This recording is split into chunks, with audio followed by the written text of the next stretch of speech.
سلام إرترايان حوات بحفش سماعتن تزاربتن تقرينا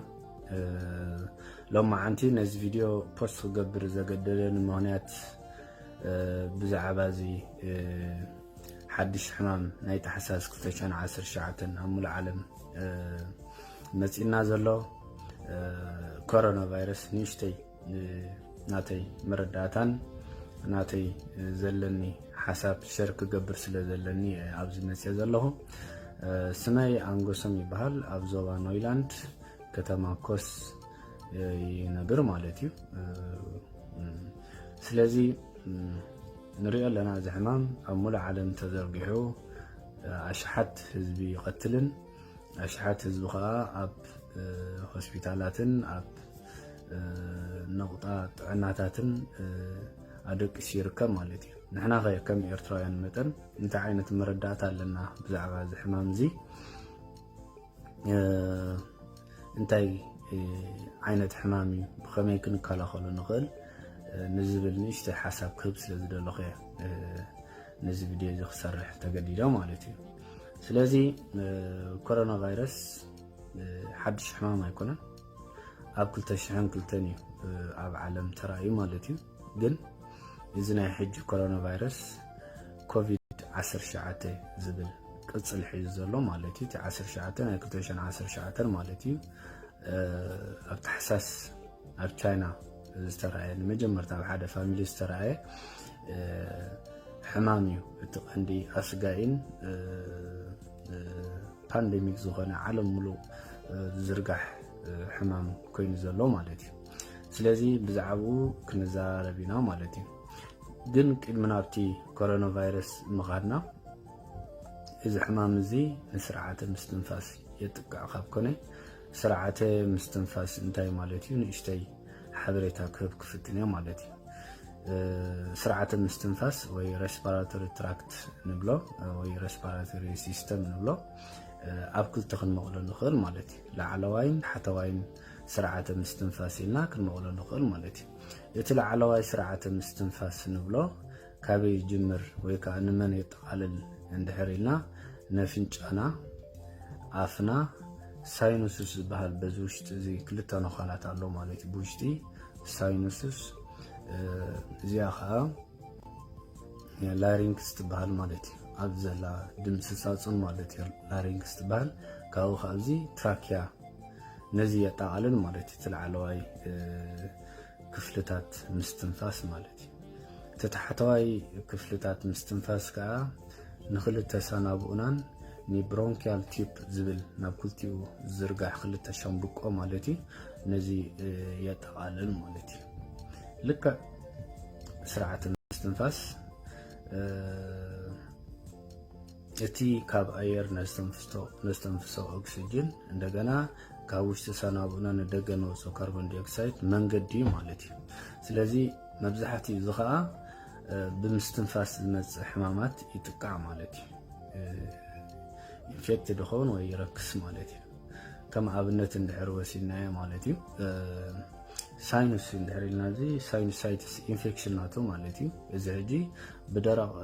مستنفاس ناير بلاس مسوز مص ناي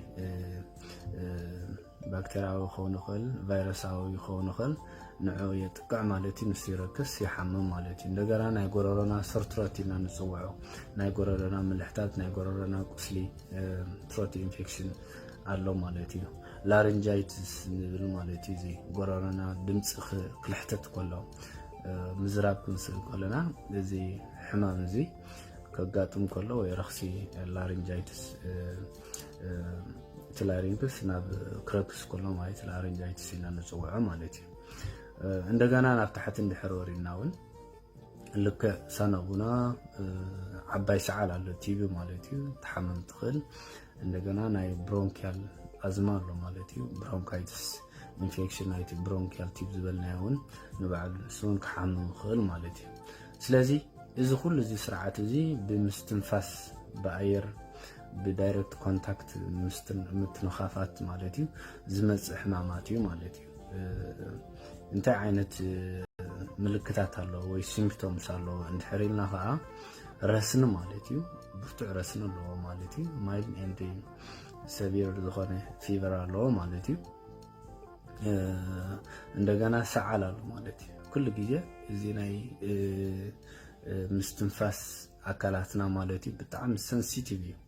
ልክዕ ሪፍሌክስ ኣለዎ ማለት እዩ ዝኾነ እንድሕር ቁስሊ ሃልዩ ወይ ዝኾነ እንድሕር ኣትና ግድንቲ ናቱ ሪስፖንስ ቁጥዐ ማለት እዩ ካፊ ማለት እቲ ምስዓል ማለት እዩ ሕጂ ሰዓል ኣለና ፊቨር ኣለና እንደገና ቃንዛ ኣለና ናይ ርእሲ ክኸውን ይኽእል ድኻም ጀነራል ቦዲ ዊክነስ ወይ ከዓ ማሌዝ ድኻም ናይ ኣካላትና ኣለና እንደገና ገብገብ ቺልስ ከምዚ ገብገብ ዘብል ከምዚ ሽቨሪንግ ዓይነት ቃንዛ ይገብረልና ማለት እዩ እንደገና ናይ ጨዋዳታትና ዊክነስ ማለት እዩ ናይ ማስል ዊክነስ ጨዋዳታትና ድኻም ይገብረልና ማለት እዩ ካልእ ራኒኖዝ ኢልና ንፅውዖ ወይ ከዓ እዚ ፀረርታ ናይ ኣፍንጫና ማለት እዩ እዚ ፊት ፊት ዘብለና ፀረር ፀረር ዘብለና ማለት እዩ እዚ ከጠቃልል ይኽእል ማለት እዩ ሕጂ እዚ ናይ ስርዓተ ምስትንፋስ ሕማም እዩ ብሓፈሻ ማለት እዩ ሕጂ ናይ ልክዕ ናይ ኮሮና ቫይረስ እውን ክንመፅኦ ኢና ግን ይመሳሰል እዩ እሱ ማለት እዩ ሕጂ ዘስዕሉ ሕማማት ከዓ ብዙሓት እዮም ሕሊ 5 ኣለዉ ዘስዕሉ ሕማማት ማለት እዩ እዞም ዘስዕሉ ሕማማት ከዓ ከም ኣብነት ተወሲድና ቲብ ኣሎ ዓባይ ሰዓል ንባዕሉ ዘስዕል ሕማም እዩ ኣዝማ ኣሎ ንባዕሉ ማለት እዩ እንደገና ኮመን ኮልድ ኢና ንፅውዕ እዚ ጉንፋዕ ኢንፍሉዌንዛ ትኽትኽታ ዝበሃል ኣሎ ሕጂ ዝተፈላለዩ ዘስዕሉ ሕማማት እውን ኣለዉ ማለት እዩ እዚ ሕጂ ናይ ስርዓተ ምስትንፋስ ሕማማት ማለት እዩ እዚኦም ብኸመይ ይመሓላለፉ ካብ ሰብ ናብ ሰብ እንድሕር ኢልና ከዓ ሓደ እቲ ቀዳማይ ነገር እቲ ዳይረክት ኮንታክት ማለት እዩ ምክንያቱ ሓደ እንድሕር ኢንፌክትድ ኣልዩ ዝሓመመ ናይዚ ሕማም ናይ ስርዓተ ምስትንፋስ እንድሕር ሃልዩ ነቲ ሓደ ሰብ ብዳይሬክት ኮንታክት ማለት እዩ ሕጂ ቅርብ ኢሉ ማለት እዩ እንድሕር ኣስተንፊስሉ ወይ እንድሕር ሕንትሸው ኢሉ ስኒዚንግ ኢሉ እንደገና እቲ ካብኡ ዝወፅእ ቫይረስ ማለት እዩ ነቲ ሓደ ሰብ ይብክሎ ማለት እዩ ቀልጢፉ ብምስትንፋስ ምክንያቱ ኣብ ኣየር ኣብ ከባቢና ሲ ሚልዮንስ ኦፍ ባክተሪያል ኤንድ ቫይረስ እዮም ዘለዉ ግን ዓይናይቲ ሃርምፉል ወይ ከዓ ዓይናይቲ ከጥቅዓና ዝኽእል ኣብዩ ዝፈላለ ማለት እዩ ስለዚ በቲ ሕንትሸው ኢልካ ተውፅኦ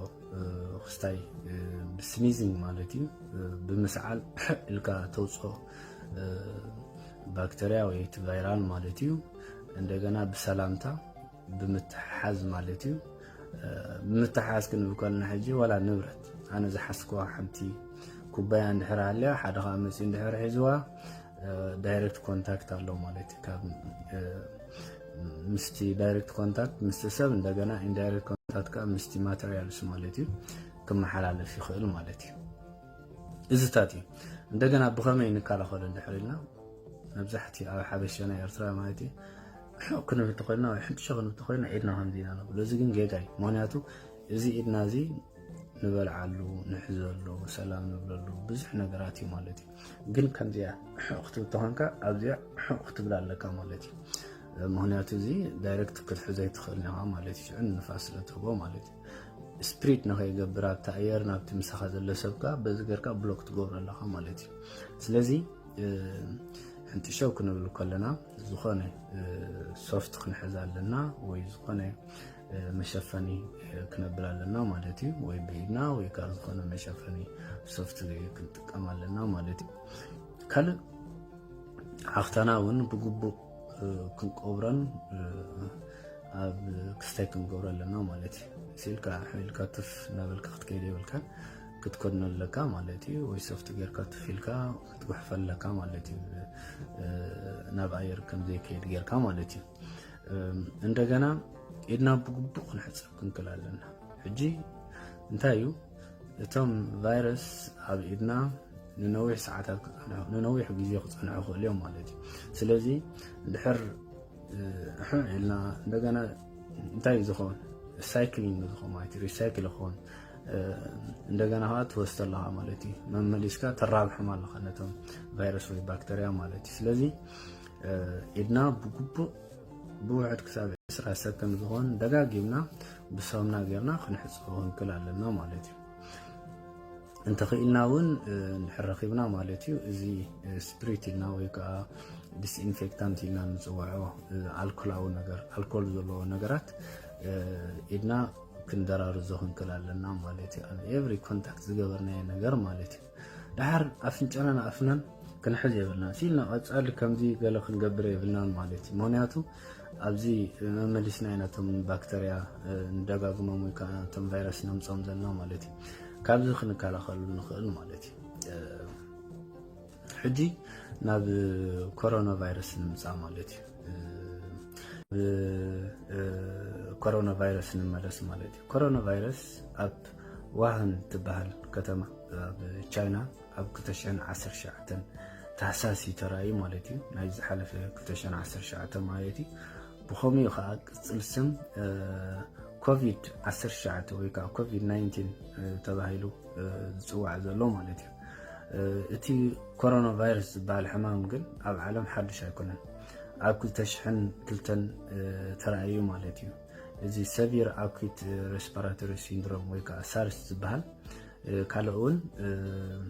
ميدل ايسترن ريسبيراتوري سيندروم ويكا نرس زبال اب كلتشحن كلتن تراي مالتي ግን ከባቢ 30 ሸውቲ ሳርስ ዝባል ከባቢ 30 ሸውዓተን ሃገራት በፂሕ ነይሩ ድሕሩ ግን ቀልጢፉ ጠፊኡ ማለት እዩ የንወይ ተቃሊሶምሉ ሳይንቲስት ቀልጢፉ ጠፊኡ ክኢሉ ማለት እዩ ሕጂ ኮሮና ቫይረስ ሓድሽ ሕማም ኣይኮነን ግን እዚ መልክዑ ቀይሩ መፂ ዘሎ ኮቪድ 19 COVID 19 ዝብል حمام حدش نايكل تشعن 10 شعتن تزغفن كل ملكو حزمت يزلو كورونا فيروس مالتي زي كاب انسساتات مصي بحال مالتي غن حجي كم طنق كوس كابتن فاميلي كم زمصيو طنق تتحيز زلو مالتي سفير زلو مالتي حراي اذا حمام زي انتي ملكتاتو دحر إلنا كساب حجي بزح ملكتات كله خليو تصنع زلو ملكتات جن كمتي أبناء ريسبيراتوري تراكت إنفكشن وي ناي سرعته مستنفاس ملكتات إلى عن تبي يستوسكو مالتي كاو فلي خازر يكونان مالتي سلزي نسخن تقسم حركي لنا كم رسمي فيفر مالتي زي رسمي كاب ماكلايك سابتي كمايل مودريت اند سيفير እንዳሆነ خيد ማለት ይረስንሎ ድሕሪኡ ከፋሎ ማለት ሕጂ ሰዓል ኣሎ መስዓል ኣሎ ልክ ከምቲ ምልክታት ናይ ሰዓል ማለት ዝበልናዮ ናይ አንተበይ ሬስፒራቶሪ ትራክት ኢንፌክሽን ዝበልናዮ ንስሎ ማለት ድሕሪኡ ካልኡን ድኻም ኣሎ ማለት ሕጂ ድኻም ናይ ማስልስ ናይ ጭዋዳታት ድኻም ኣሎ ናይ ሙሉ አካላትካ ድኻም ኣሎ ማለት እዩ نهنتاس አለው ልክ ከም ተክስታይ ማለት እዩ እንደገና ራኒኖዝ ይልና አንተ ዝበልናዮ ማለት እዩ ፀረርታ ናይ ፍንጫ ኣሎ ሰርትሮት ናይ ጎረራኻ ምልሕታት ወይ ምዕጻው ወይ ቁስሊ ናይ ጎረራኻ ማለት እዩ ዝታት ዘማልአ ይኸውን ማለት እዩ ትምልክታት ናይ ሕማም ማለት እዩ ስለዚ ርዱእ ንኾነና ረስኒ ሰዓል نهنتاس ناي غورورو ملحتات وي رخصي كال ازي صررتا ناي فنچا زمال كخونا لو مالتي تحمام اندحر كاينو حجي ابزيا كن كنزنقع زيبلنا مالتي نايتي سرعه مستنفاس باكتيريال ويكا نايتي كومن كولد ويكا نايتي انت بيزبلنا انفلونزاون تمساسال حمام حجي ابي حجي انتي كنردا لنا كنشغل يبلنا ستريس كلنا يبلنا ستريس باي سيلف ديزيز ستريس نايغازاروس حمامي مالتي زخونه خم ملكتات اندحرينا وي كسعلنا وي راسن خغبرلنا انت كورونا فيروس حميم يلنا بزي ملكتات زي ازاميدنا مالتي ጭንቀት كنغبر يبلنا مالتي ስለዚህ ምስ ጊዜና አትሊስ እንታይ ክንገብራልና ድሕራይ ክንሪና ማለት ግን ክንጭነቕ ይብልናን ማለት ጥራይ አትሊስ እንታይ ዘሎ ማዓንቲ ከም ስሎጋን ወይ ከም ጭርሖ ማለት نخال السب نخي تحلفي تقندي سقات ويكا تقندي تنقاغي نخال السب نخي تحلف يوزلوتي قند تنقاغي مالتي نخال السب جن مسعل نحاميمكا نخال السب نخي تحلف وي ناب كال السب نخي كيد ناب انفايرومنت ناب بابليك نخي كيد زي كنتنقا كنكلالنا مالتي سلازي ازي تملكتات زرعنايا مالتي بغمين كالا خلو اندحريلنا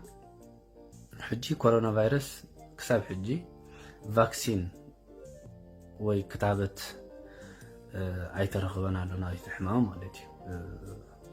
ستيل عب سرحن عب سعرين يزلو ساينتيستس مالتي كلهم نايكستاي مالتي جن كساب حجي اتي فاكسين وي كتابت اي ترخبنا له مالتي سلازي نسو ترغيبو خا زخان مدهانيت يبولون مالتي كساب حجي مدهانيت اي ترخبنا مالتي مبزحتي فيروس مدهانيت كتركب اي انت فايرال الله لك نتي فيروس نخي مايسي اتم زلو فيروس تراي كصنحمو اتليست نخي سبريد نخي غبرو مكالغلي وي انت فايرال زبهر الله حجي نسو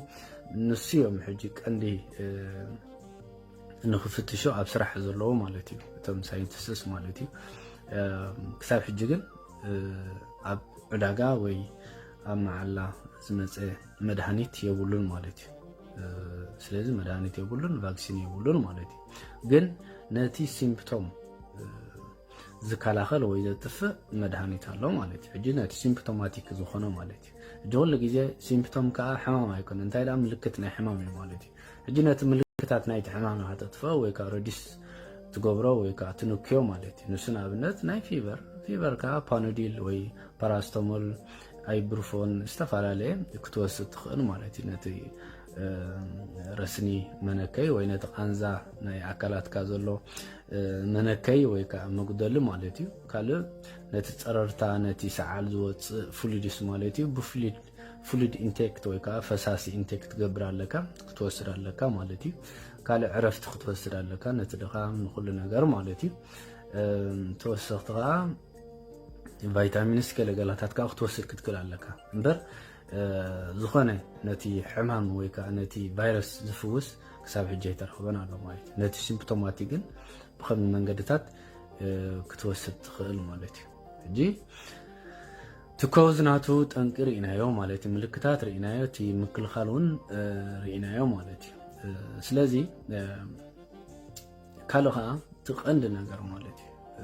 كنسرحلو زلنا مالتي وي كا تقندي ادفايس زلو اب عالم ملو مالتي نخي تحلف مالتي نخال سب نخي تحلف نحر حليفها سبريد نخي يقبر نخي بازح عيون حجي هاجرات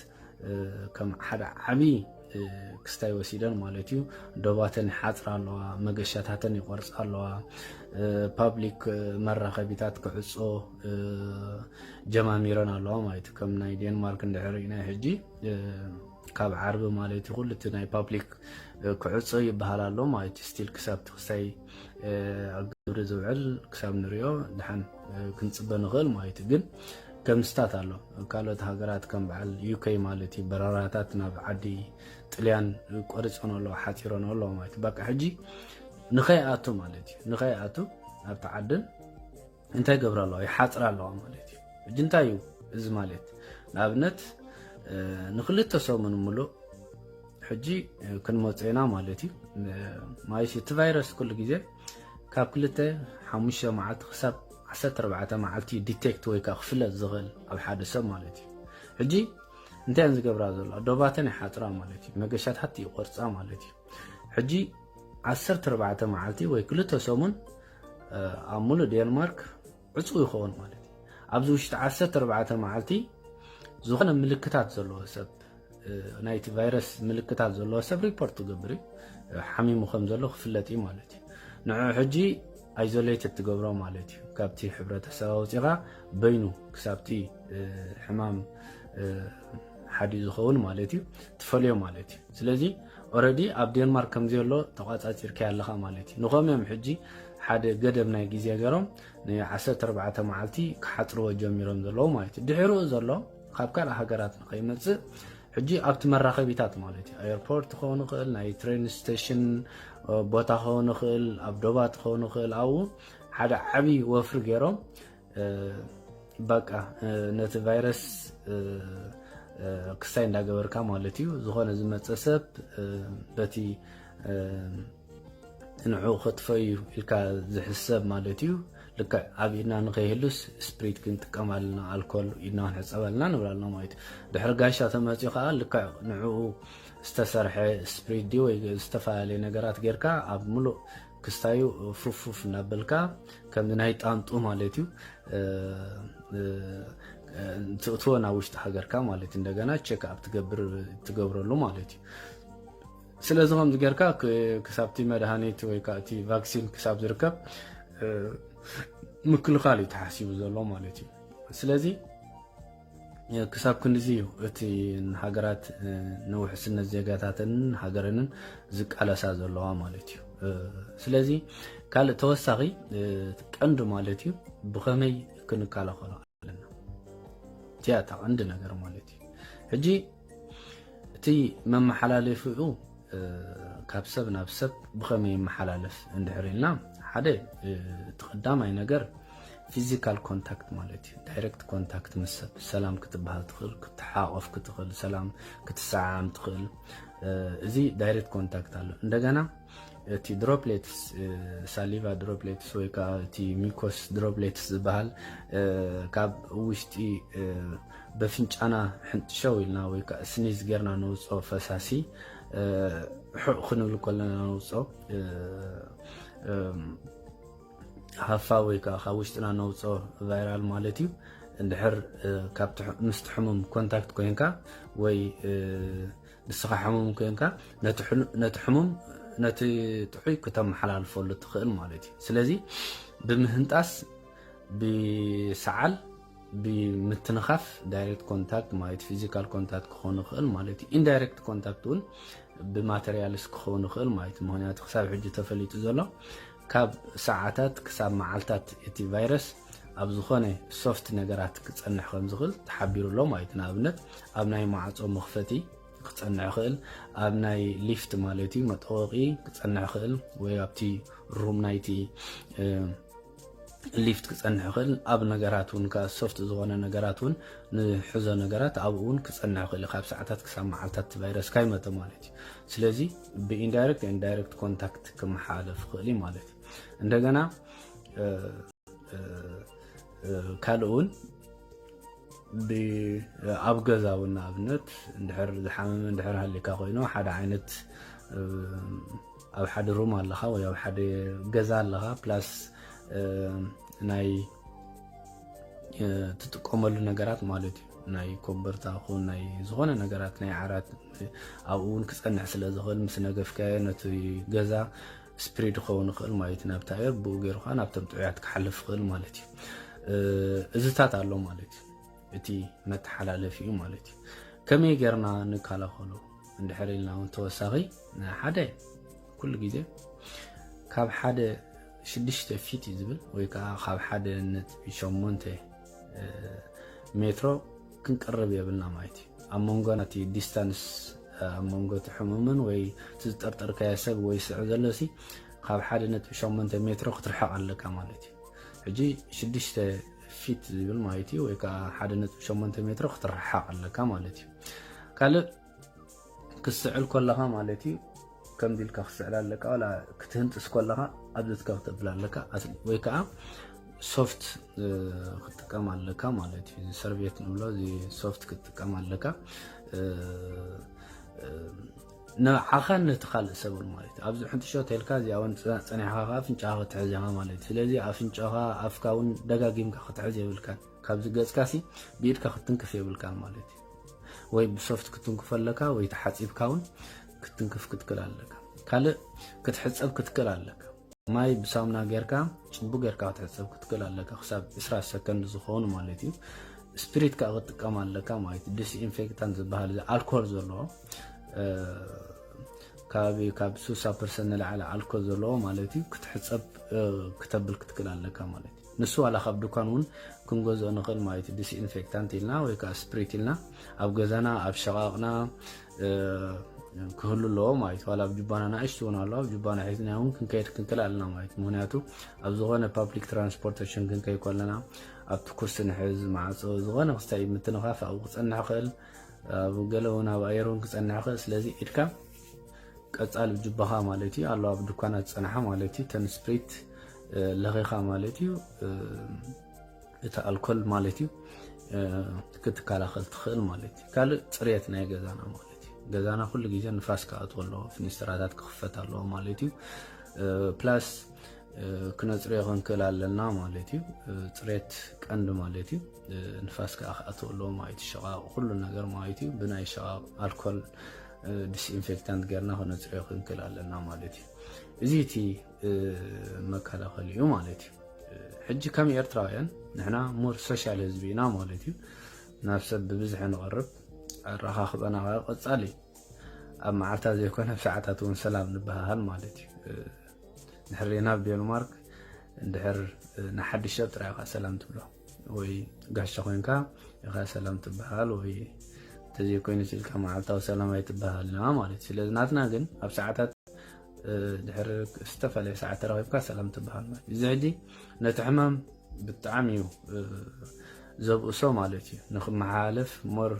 ባይታ ትፈጥረሉ ኣለኻ ማለት እዩ እንደገና ተሓዋዊፍካ ምስዓም ገለገለ ማለት እዩ እንደገና ተኣኪብካ ምዕላል ተኣኪብካ ምኻድ ኣብ ገዛ ገለ ኩሉ ነገር ማለት እዩ ምስቲ ቡን ብሓደ ትበልዕ ገለ እዚ ሕጂ ከም ሕብረተሰብ ኤርትራውያን ማለት እዩ ሞር ሶሻል ስለ ዝኾነ ሞር ቅርርብ ስለ ዘለና ነንባዓልና ማለት እዩ ክሳብ ዚ ሕማም እዚ ሓዲኡ ዘፍልጥ ማለት እዩ ኣትሊስት ክንቁጠብ ክንክእል ኣለና ይብል ማለት እዩ ፓብሊክ ዝኾነ ምርኻባት ይኹን ማይሲ ኣብ ዝተፈላለየ ናይ ኣጋጣሚታት ማለት እዩ ምክንያቱ መን ሕሙም ክሳብ ዘይፈለጥናዮም እቲ ሕሙም እውን ክሳብ ጥዕኑ ዘይፈለጠ ኩሉ ግዜ ክንጥንቀቕ ክንክእል ኣለና ማለት እዩ ክንሰግእ ክንክእል ኣለና ማለት እዩ ስለዚ ሞር ኩሉ ሰቡን ዓለም ሙሉውን ከምኡ ዝገብር ዘሎ በረራታት ይቆርፅ ኣሎ መንገድታት ይዓፅ ኣሎ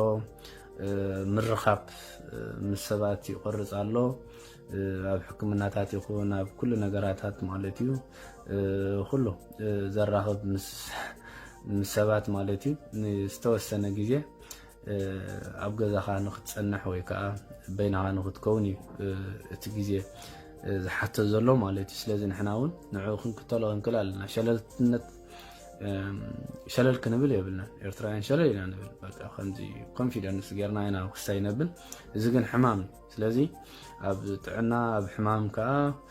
ስታይ ክንገብር ክንክእል ኣለና ማለት እዩ ስለዚ ትዘራኽበና ፓብሊክ ነገር ማለት እዩ ንኣብነት እንድሕር እኩባት ሰባት እኩብ ሰብ ዘሎ ኣይትእቶ ኣይትራኸብ ዝበሃል እንተልዩ ወላ ቤተክርስትያን ይኹን ወላ መስጊድ ይኹን ንምንታይ ፎሎ ዘይንገብሮ እቲ ሕጊ ወፂኡ ዘሎ ብሚኒስትር ጥዕና ይኹን በቲ ሃገር ክንከይድ የብልናን ጃስ ማይስ ወላ ቅዳሴ ይሃሉ ወላ ጥምቀት ይሃሉ ካልእ ኣትሊስት ክነናውሖ ክንክእል ኣለና ምክንያቱ ምስቲ ኩነታት ማለት እዩ እቲ ዘራኽበና ማሕበራዊ ጉዳያት ብእኩብ ማለት እዩ ንዕኡን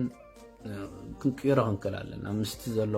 ሲትዌሽን ኩሉ ግዜ ሕጊ ናይቲ ዓዲ ክትክተል ክትክእል ኣለካ ናይቲ ዓዲ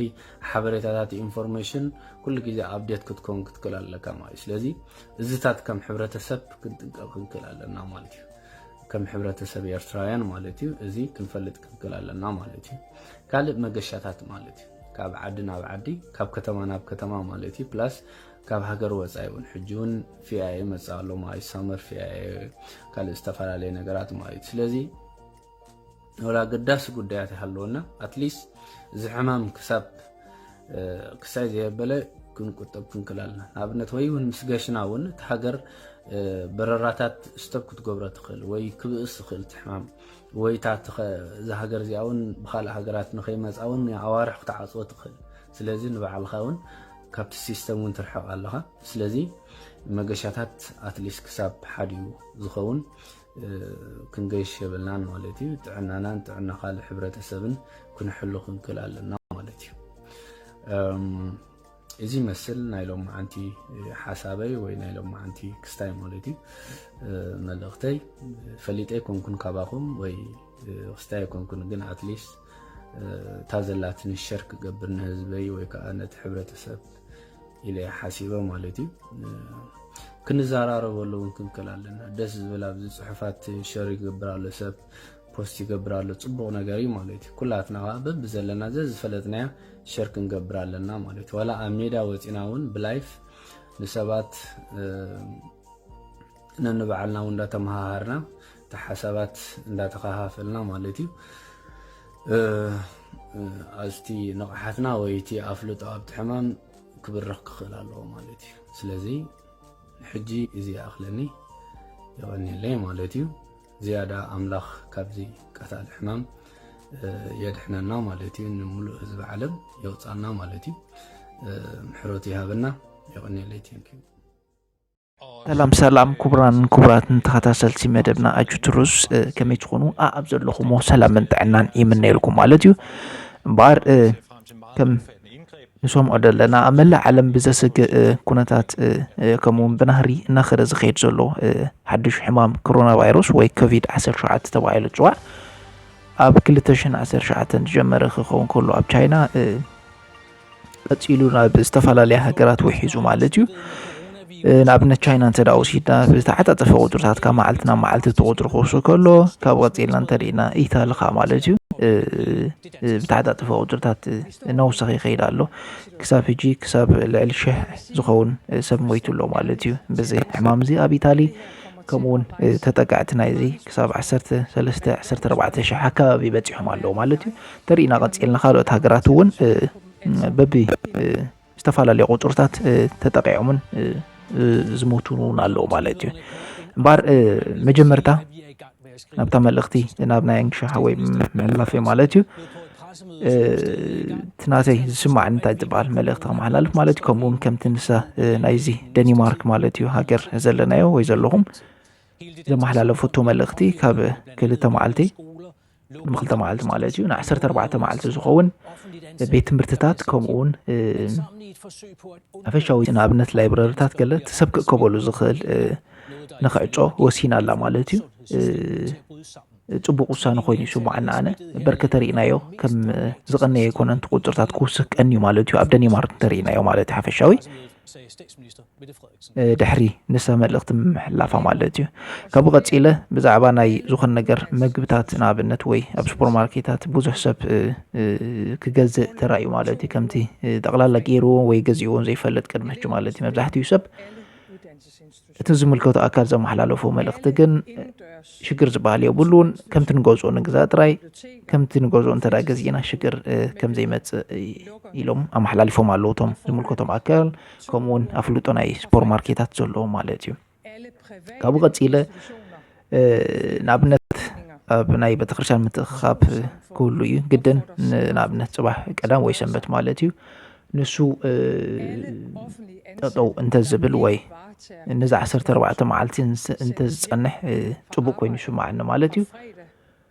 ከምኡውን ኣሎ ዝግበር ነገራት ንእሽተይ ጥምቀት ክኸውን ይኽእል ከምዚ ዓይነት ኣሎ ዝግበር ንእሽተት ጉዳያት ኣሎ ማለት እዩ ንሱ እውን እንተዝፀንሕ ኣገዳሲ ኮይኑ ይስማዓኒ ማለት እዩ ካብኡ ቀፂላ ንኣብነት መንግስቲ ዘመሓላለፎቶ ናይ ዝዓዲ ማለት ናይ ደኒማርክ ቅድሚ ሰሙን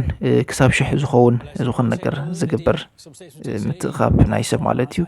ደው ከብል ኣዚዛ ነይራ ስዒባ ከዓ ኣብ ቅድሚ 2 መዓልቲ ዘመሓላለፎቶ ክሳብ 100 ዝኸውን ሰብ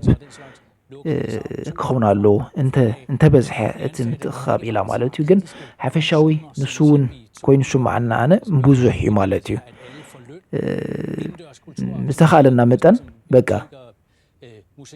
ካብ ብዙሕ ዝበለ ሰብሲ ክንርሕቕ ከም ዘለና ኢቱ ናተይ ዝርዳእኒ ማለት እዩ ካብኡ ቀፂለ ኣብ ንኣብነት ኣብ ናይ ባቡር ምጓዓዝ ድዩ ኣብ ናይ ባስ ምጓዓዝ ድዩ ክኸውን ከሎ ንውሕ ዝበለ መገዲ እንተደኣ ኮይኑ ጥንቅቕ ኢልና ክንከይድ ማለት እዩ ካብ እክብ ዝበለ ሰብ ርሕቕ ኢልና ንበይና ኮፍ እንተበልና እዩ ተመራፂ ዝኸውን ማለት እዩ ዘረባ ከይብዛሓልኩም ናብዛ መልእኽቲ ናይ እንግሻ ወይ ከመሓላልፈኩም ማለት እዩ بملأتا ملختي نكاتلا كم تزقبا خا غيرنا نفسنا طعنانا نكالخل مالتيو راسي علكم موداتا هون سبريت بحال ابزنا اذا عدينا دنمارك اب ابوتيك كمون فارماس مالتي زعينتو كمون اب ابي زبل سوبر ماركتات كترخبون تخوليكم غزوا نسا بركا قداسيت كوينا ترخيبا زلا ابزي ساعات نابنت كم قليلنا مسب سلام اب نبحالولو بدحر سلام مبالنا تسب وي معقافو ديو وي زغن نقر حفشاو مالتيو بدحر ما حزنا ساخن تقمالنا بركه قرب كتكالخلنا سلتخيل وي نتجرمتات وي نتم فيروسات اب إدنا ستورفو نعم كت